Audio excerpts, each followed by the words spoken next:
My name is Adolphus John Trebilcock. I would like you to know a little bit about my life.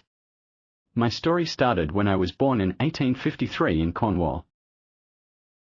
My father John Trebilcock was born in 1825, my mother Nancy May was born in 1822, both in Cornwall. When they married in 1848, my mother was 3 years older than my father. I had 3 siblings. My eldest sister Matilda was born in 1851. Then came my brother Thomas in 1855, both born in Cornwall. Finally, my brother Adam in 1861 in South Australia. We left for South Australia departing Liverpool on February 19, 1859 on the schooner James Jardine. We left with 352 people on board, but before she reached South Australian waters 5 children had been born and 6 people had died. We arrived at Port Adelaide on June 29, 1859, taking 131 days to complete the trip. On June 24, 1873, Captain Samuel Terrell of the Montacute mine leased Orange Vale to my father for 5 years for the sum of £50 sterling, with the rights to purchase the property for the sum of £500 at termination of the lease. The property was bought in my name and not my father's. I was 24 years of age when I bought Orange Vale. I married Sarah Lydia Board on October 30, 1878, at age 25 at St. George's Church of England, McGill.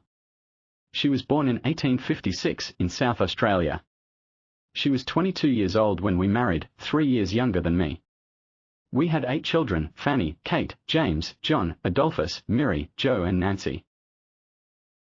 On December 1, 1883, a strawberry picnic in aid of church funds took place at my garden, where I had guaranteed to supply a sufficient quantity of strawberries to satisfy 1,000 people.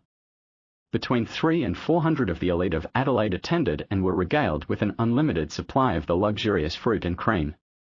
Among the distinguished visitors were Bishop Kenyon, the Chief Justice and Mr. E.T. Smith. In 1884 I was fined £1 for being drunk while being in charge of a horse and vehicle. In 1889 the charge that I was driving round the corner of Grey and Weymouth streets at more than a walking pace was discharged. An article from Toilers of the Hills by E. H. Hallack 1893. Mr. A. J. Trebilcock's orchard of 15 acres was purchased from Captain Terrell of the Montacute mine, and he planted some of the first trees in it. Sheep Station Gully is at the head of this garden. It was so named after Mr. F. Dutton's sheep run, which was located there in the early days. Oranges and lemons do well here, and they are watered when necessary from a dam in Sheep Station Gully, some 600 feet of piping being used for the purpose. About 100 cases of oranges is the yields per annum from here, and there are 350 trees in all, but half that number are young and not yet in full bearing.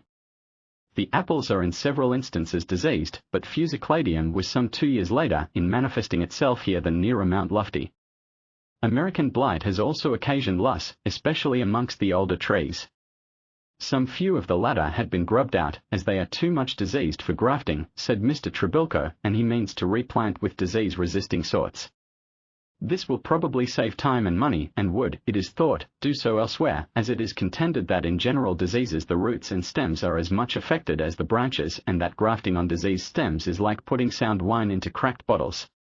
Pomeroys that at one time yielded 15 bushels per tree are now covered with dead wood and are useless.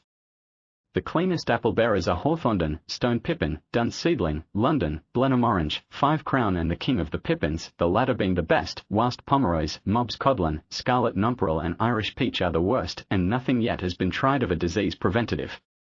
There is an acre of vines which do well, barring a slight attack of oidium. Of cherries and pears there are only a few, the latter being diseased, but of loquats there are some fine trees, which bear well. Plums are good, and only a few affected with American blight. There is also a young plantation of walnuts. Its area is 3 acres, and the age of the trees varies from 2 to 8 years. Others in the orchard are 14 years old, and they are all of excellent growth. A grand chestnut tree is of worthy note, and it completes the list of trees in this orchard. Mr. Trebilcock, like most of the fruit growers in the hills, is strongly in favor of the establishment of local cooperative fruit and vegetable preserving factories. We lived at Orange Vale until 1901, when we moved over to Briar Glen. I built this house as a local store and a stopping place for the gardeners on their way to market from the Corkscrew roadside. They would leave from there the next morning for market, having brought their loads halfway the night before. In 1903 I was charged with having driven a vehicle without a light along Payneham Road. I pleaded guilty and was fined 5 shillings and 10 shillings costs. In 1909 my shop at Briar Glen was visited by thieves and a window was smashed, and 3 glass jars containing lollies of different kinds removed. 1 jar was picked up a distance from the shop. On March 26, 1926 I was cutting my hedge and fell on my head. I was picked up unconscious and taken for medical attention. I passed away on May 1, 1933 at Montacute and was buried in the Montacute Cemetery. I'm glad I shared my story with you. I hope you found this interesting. That's it for now.